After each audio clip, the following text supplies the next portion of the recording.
Alright guys, welcome back. We have another question from the first chapter of Mechanics of Materials. Question 21. The forged steel clamp exerts a force of 900 newtons on the wooden block. So we have this force that is applying on the wooden block. We need to determine the resultant internal loadings acting on the section AA, which we can see it makes 30 degrees with horizontal. And yeah, as always, we have to start with the free body diagram. We can draw the free body diagram for the wooden part and this part of this clamp, and this will be our section. Maybe I'll try to show it with different color. So we're drawing the free body diagram for this part of this clamp. So we need to show all the external forces that is applying on this part. So first of all, we have this 900 Newton force that is applying in there. And on top of that, we have our resultant internal loadings, which are a normal force. Our normal force has to be perpendicular to this section AA. So this will be our normal force. We can call it NA. Again, perpendicular to AA. We can consider one shear force. We're gonna call this one VA, and we have one bending moment. We just assume for now it's counterclockwise. We'll see if the directions are correct or no. So these are the three internal loadings that we need to figure out: the moment, the shear force, and the normal force. And we are in equilibrium. We're gonna apply our equilibrium equations in order to find the unknowns. But looking at the question, we don't have any x and y axes defined, so we can define our x and y.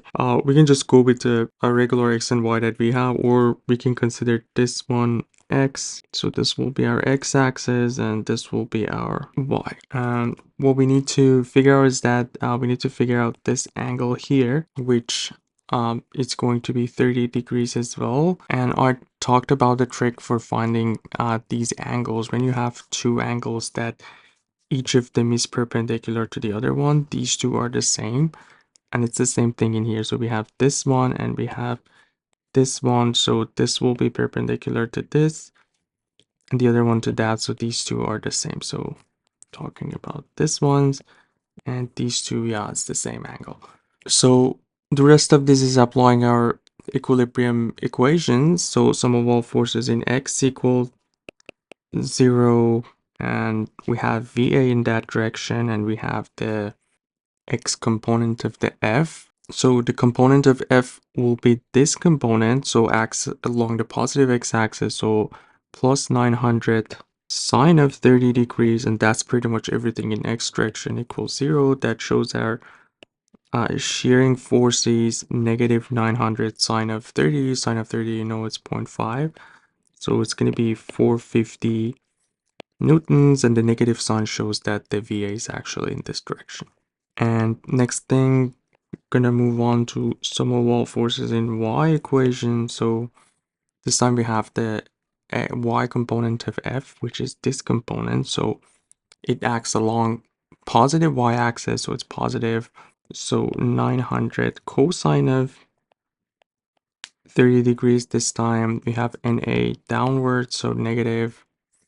And that's pretty much everything equals 0. So NA would be 900 cosine of 30 degrees, and that's going to be 779 Newton. And we didn't get any negative signs, so our assumption at the beginning was correct. It's actually in this direction that we showed. And last thing, and last equilibrium equation that we have is the moment about any points that we want. We're just going to go at the point A here. We can call that point A. So the moment about A, remember that we have a sign convention of counterclockwise positive. So first thing, we have the MA, which is the bending moment, one of our internal loadings. And we also have the moment of the 900 pounds about point A. First of all, we can see that the moment is counterclockwise, so positive.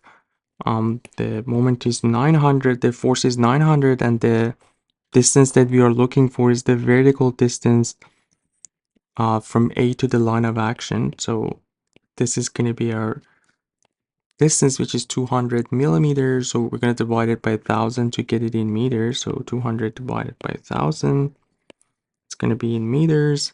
And yes, that's pretty much everything for moment. This is also equal to 0. So MA would be basically 180 Newton meters. And because it goes on the other side, it will be negative. So the MA that we considered, we assume that the beginning is going to be counterclockwise is actually clockwise, since we got this negative sign. And yeah, that's pretty much everything for this question. I hope everything was clear. Let me know if you guys have any questions. You guys take care. I'll see you in the next video. Have a good one.